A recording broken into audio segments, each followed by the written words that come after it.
7 के बच्चों के लिए प्रश्नावली 3.3 से सवाल नंबर 2,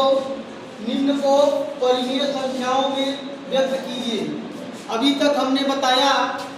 जो पहला सवाल था वो घात के रूप में लिखना था, घातांक के रूप में,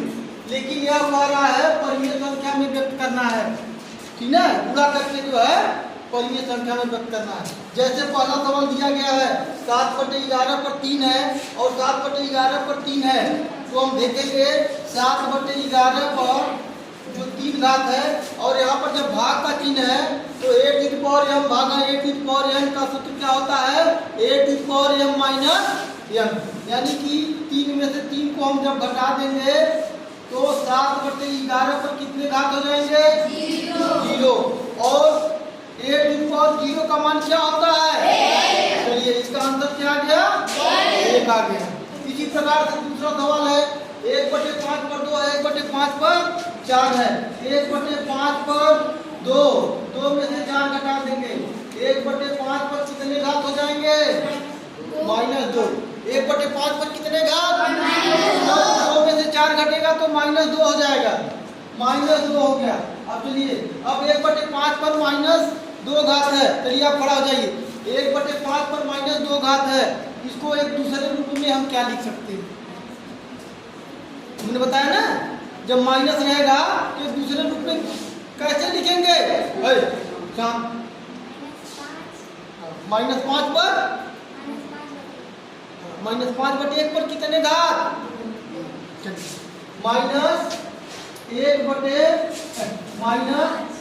-5 पर 2 घात लिखेंगे, -5 पर 1 का कोई महत्व नहीं है, 5/1 रहेगा तभी। अब -5 पर 2 घात है तो -5 पर 2 घात है तो उसका मान कितना हो जाएगा,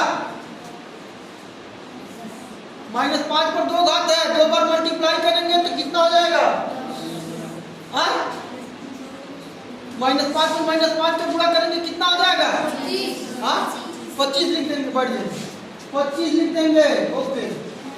अगला क्वेश्चन, माइनस खत्म हो गया, -5 में -5 का जब गुणा करेंगे तो +25।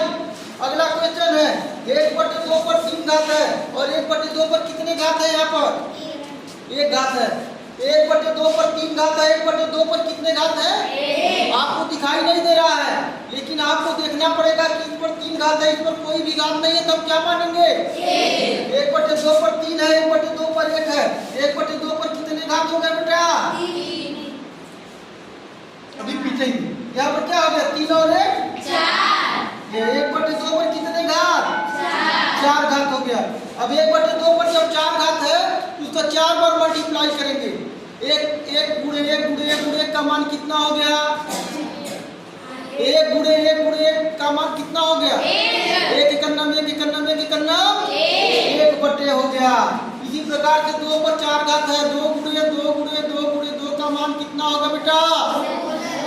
2 दूनी 4 दूनी 8 दूनी 16, ओके हो गया। अगला क्वेश्चन है, ये भी जो है सेम संख्या है, इसको भी 6/13 पर 7 में से हम 4 को घटाएंगे, क्या करेंगे 4 को यहाँ पर जोड़ का चिन्ह लिखा है, आपको जो है ये प्लस लिख करके चकमा दे दिया है कि आप समझ सकते हैं कि नहीं समझ सकते हैं, लेकिन आप बुद्धिमान है कि कभी भी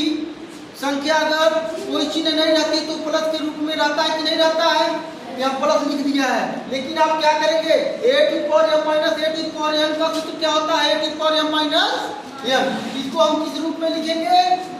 माइनस के रूप में लिखेंगे, तो 6/13 पर कितने घात लिख देंगे 3 घात हो गया, और 6/3 पर जब 6/13 पर 3 घात हो गया तो 6 का गुणा हम 3 बार कर देंगे, 6 36 छके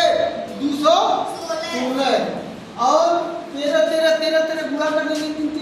3 बार, 13 में 169 में 13 का गुणा करके आप लिख देंगे। ओके।